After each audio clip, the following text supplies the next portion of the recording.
Welcome to Breakthrough Success. I'm your host, Marc Guberti, the content marketing expert, bringing you 5 new episodes every week where I and top-level guests teach you how to take your business to the next level and achieve your breakthrough.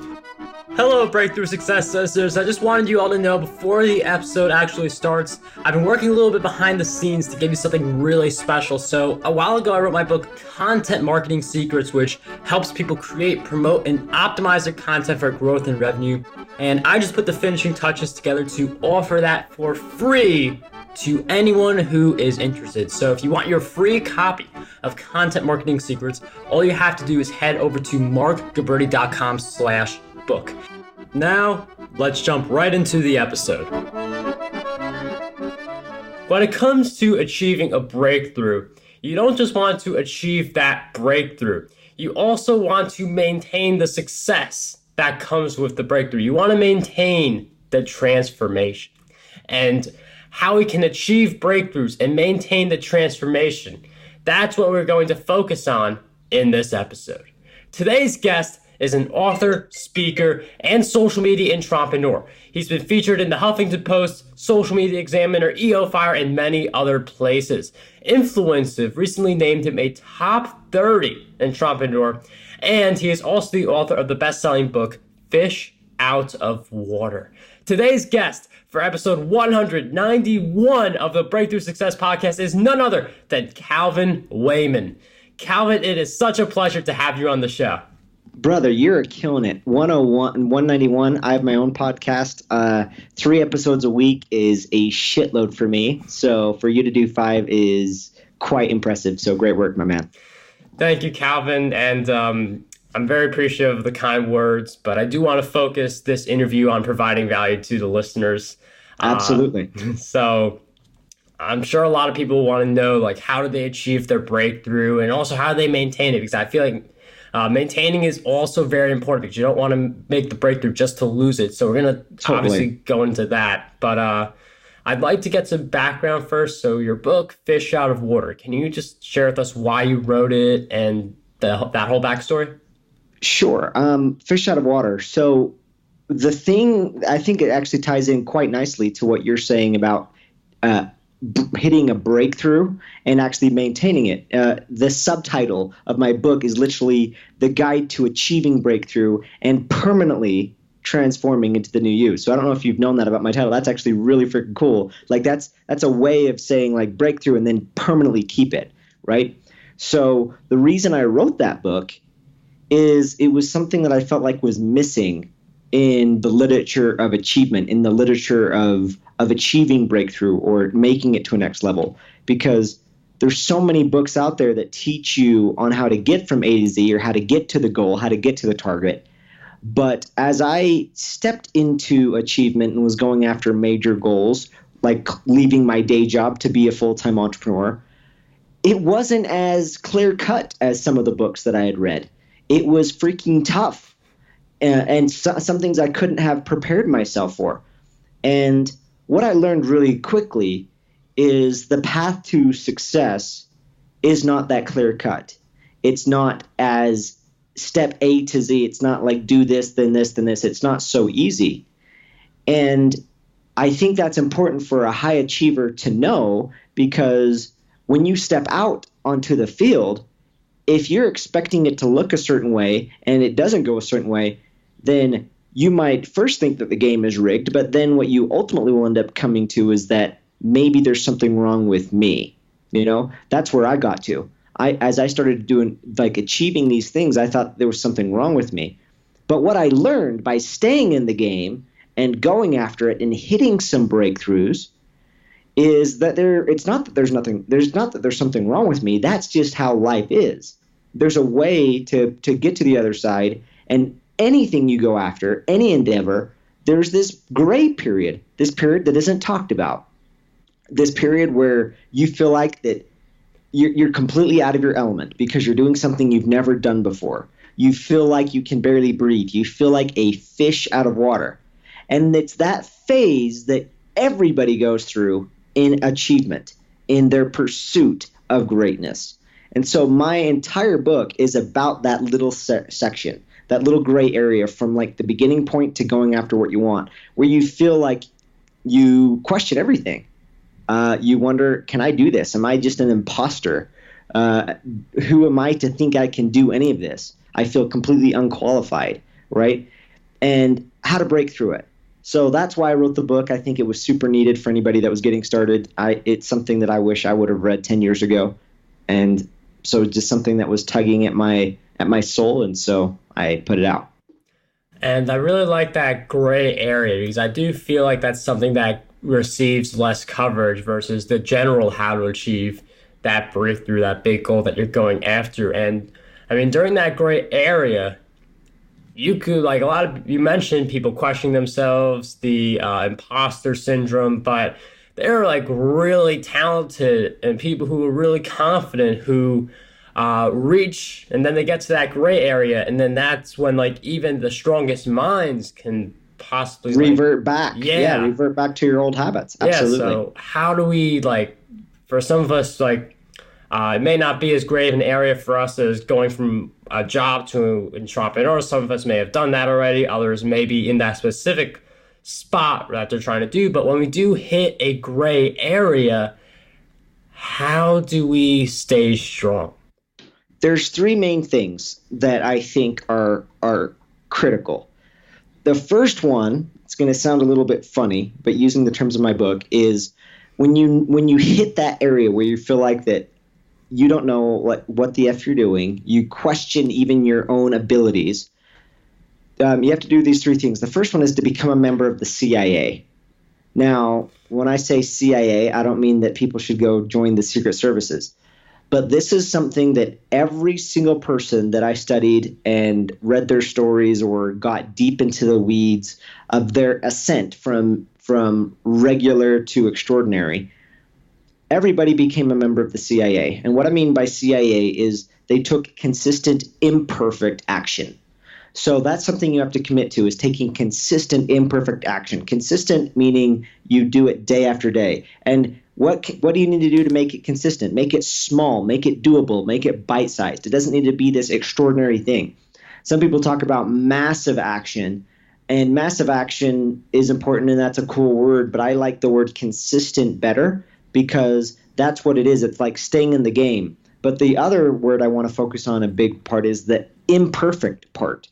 Too many times we have ideas sit on the shelf or progress that is not made, or we never step on the field in the name of excellence or perfection. Those things end up just freezing us, though. Progress is the name of the game, not perfection. So we have to set aside this idea of it needing to look a certain way and actually just keep taking that consistent, imperfect action so we don't stay frozen. So that's the main thing. That's the first thing. You got to take that inconsistent, imperfect action, stay in the game, because that's how you're going to learn. That's how you're going to keep moving. But then a second thing that will really, really speed it up for you is getting schooled. Now, what do I mean by get schooled? The getting schooled is like a play on fish, since the book's called Fish Out of Water. But if you look at fish, when they're traveling, they travel in schools, right? And when you travel in schools, you can actually go to places faster than you could as a fish. And we can learn from fish in that way. And there's other animals that do it as well. Like there's like these geese that fly, and when they fly together in like a V formation, it uses like less energy. When two horses together are pulling something, if two of them are pulling it, they can pull more than, not just twice as much with somebody else helping, but more than that. And so what Get Schooled is all about is get around other people that are crazy like you are. And what I mean by that is crazy enough to think that you can make a difference, crazy enough to start their own business, crazy enough to aim higher, crazy enough to be in the gray area, crazy enough to be a fish out of water. When you do that, everything changes. You get support and you get speed. And when you have those things, man, you just get through that gray area much, much quicker. So that is a huge, huge key that so many people, like nobody gets to the top alone. Like no one. Elon Musk is not Elon Musk without the support staff. Steve Jobs did not do what he could do without Steve Wozniak and the entire Apple team. There's always a supporting staff and people that are around you. And if you can, there's this quote that my friend Jeff Woods says all the time, and I think he's quoting Jim Rohn, but you're the average of the 5 people you spend the most time with. So where are you going? And look at the people, audit the circle that you're hanging with. Do they already have what you are going after? Do they have the successful business? Do they have the body that you want? Do they have the income that you want? And so that's what getting schooled is all about. It will really help you get past that gray area. And then the third thing is something that I call swim like a shark.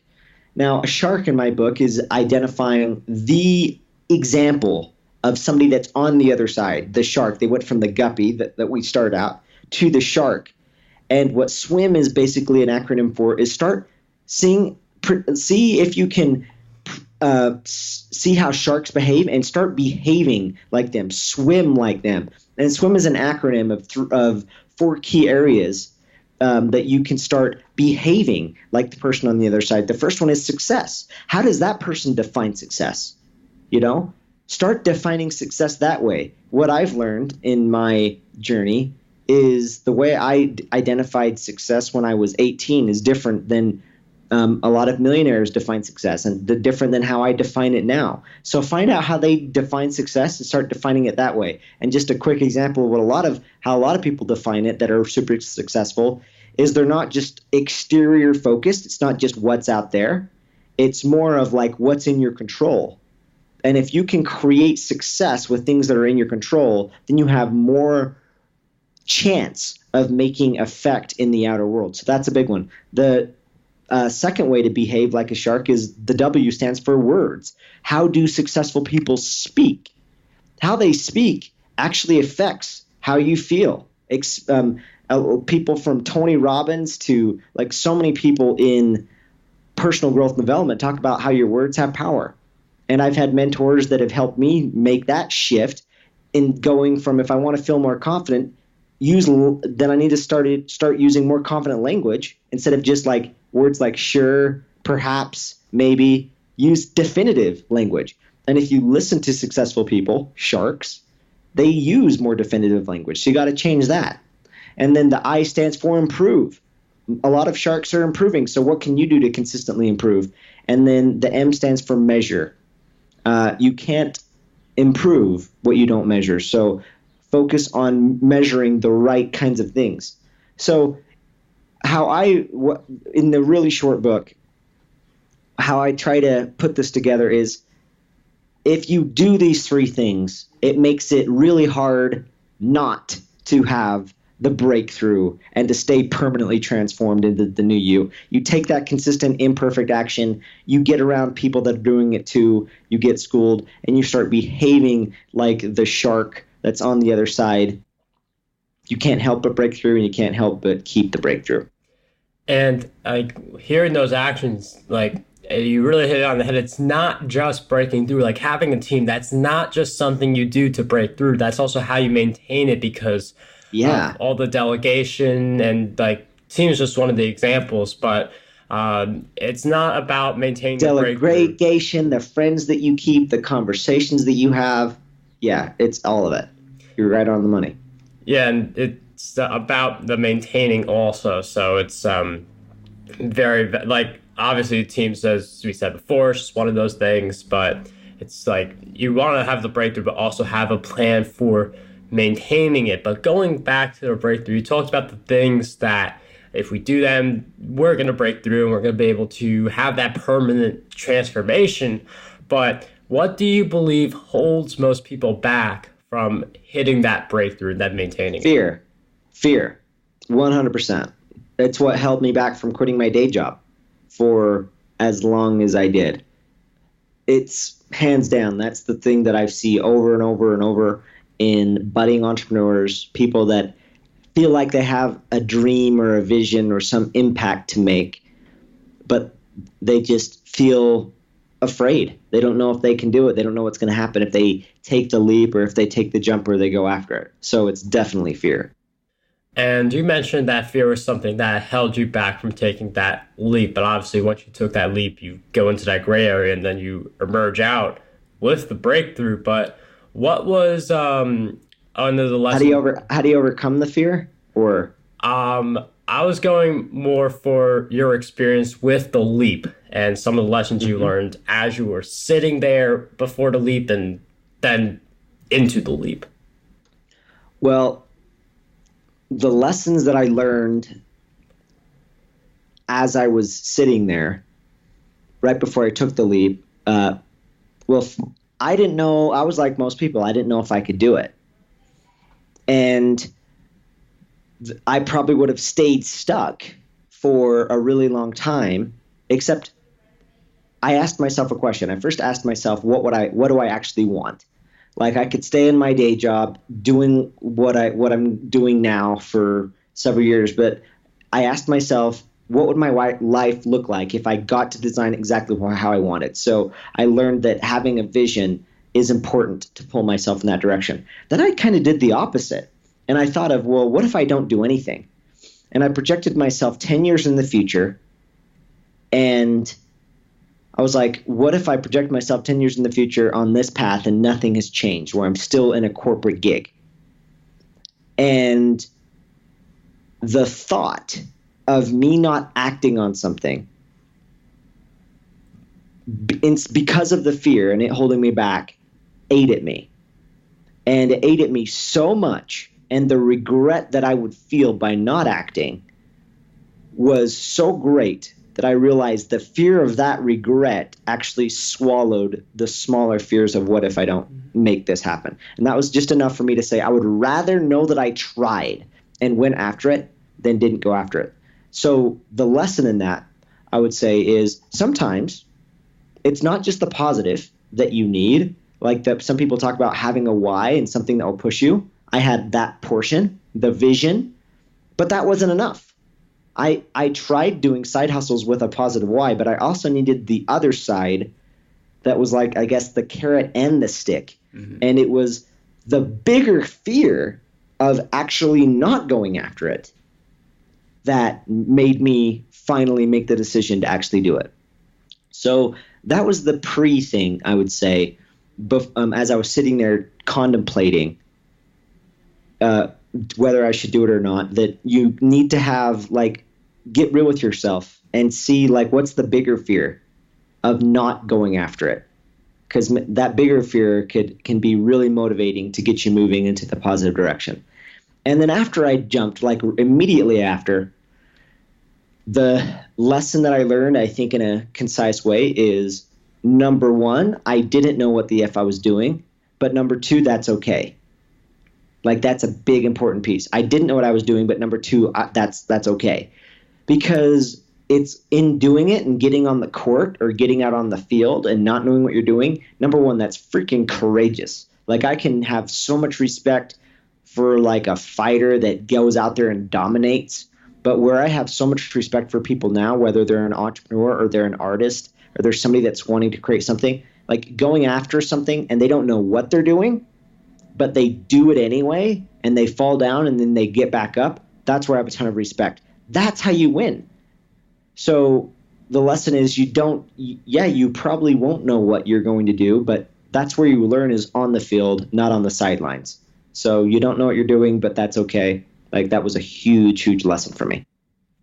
And I really do like those lessons. They like that first one with the like you have like conjuring up the fear to swallow up the fear that was holding you back from taking action. And I really like the idea of you learn by doing. Like you learn also by like listening to podcasts and reading books, but none of that matters unless you're actually doing it. So those are really great lessons. Yeah, it's the fastest way to learn. You're right. But I love audiobooks. I love podcasts. They're a good direction.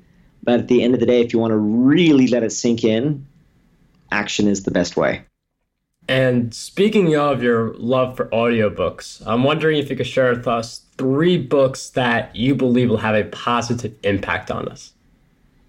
Yes. one that I just barely finished for the third time. I think it's been 3 times I've read it, so it's a really, really good book. It's called The One Thing by Gary That's Keller. a good one. It's as an entrepreneur, as a creative, like we have so many ideas, or we're trying to juggle so many things, and it is such a great book to get people to just focus on like what's the most important thing, what's that leverage point, the most important thing that if you do this one thing, it makes everything else easier or unnecessary. Because there's this myth that we think everything's equally important, and it's not. And if you can identify and it just trains you to focus on that one leveraging piece, then things like we're on this podcast as a result of that book, actually, because I read that book a couple years ago around the time where I was juggling so many things of like what I should do. I had recently quit my day job, but I needed to get something going. I needed to get my new business going. And I had this little project called Fish Out of Water that I was thinking of writing. And I realized that my one thing at the time was getting my book done. And that, like, I put so many things on hold, and I thought I was like barely gonna survive because I had no way to make new income. But I was just like, no, I'm gonna believe in this concept of the one thing and know that if I get that one thing done, it's going to make everything easier or unnecessary. And it did. It was really, really impactful. So I'm a big fan of the one thing. So that's an audiobook that has helped quite a bit. Also, a second one, if you're business minded or entrepreneurial, I'm a big fan of the book Rich Dad, Poor Dad.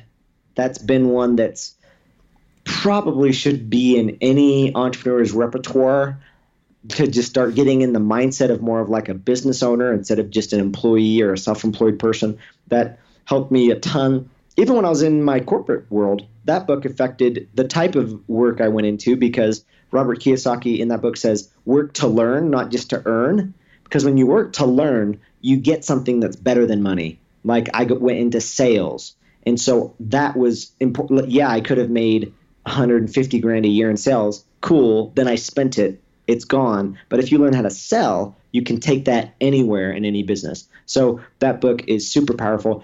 And then a third book that is very important, I think, is a book on money.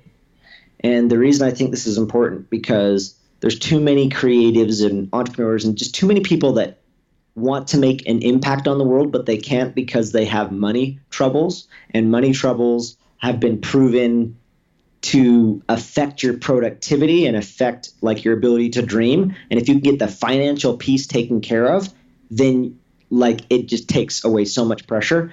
And that book is called Total Money Makeover by Dave Ramsey. In fact, that book helped me in a very quick way go from $53,000 in debt to be completely debt free. I was able to go on Dave Ramsey's radio show and actually be interviewed by him because his book made a big difference on that. So those three, like in different areas, business, mindset, and money, like will make a big, big difference, I think, if somebody's looking to change their trajectory. Calvin, thank you for sharing those great book recommendations. Those will be in the show notes, markguberti.com/E191. And for anyone looking to grab a copy of a book for content marketing, if you want to grow your business, get more traffic to your content, and monetize it, you can get my book, Content Marketing Secrets, over at markguberti.com/book. And before we wrap up this episode, Calvin, I've asked you several questions throughout our time together, but what do you believe is one question we need to be asking ourselves more often? Oh man, that. I've been interviewed probably 100 times at this point, and I love that question. Thank you. What's a question that we should be asking ourselves more often? It would be something that's around getting honest with ourselves. Because I'm a big fan and big believer of getting connected to your soul and what you're really meant to do, whether that's through meditation or going on walks and just getting clear with yourself. So a question that we should be asking ourselves more often, I think, is if we're being completely honest, like not putting into account like who we're married to, what religion we're a part of, what society is saying, what do we really want? Like if we're being honest with ourselves, like what based on what we feel like we're called to do, the reason we're born, what do we actually really want?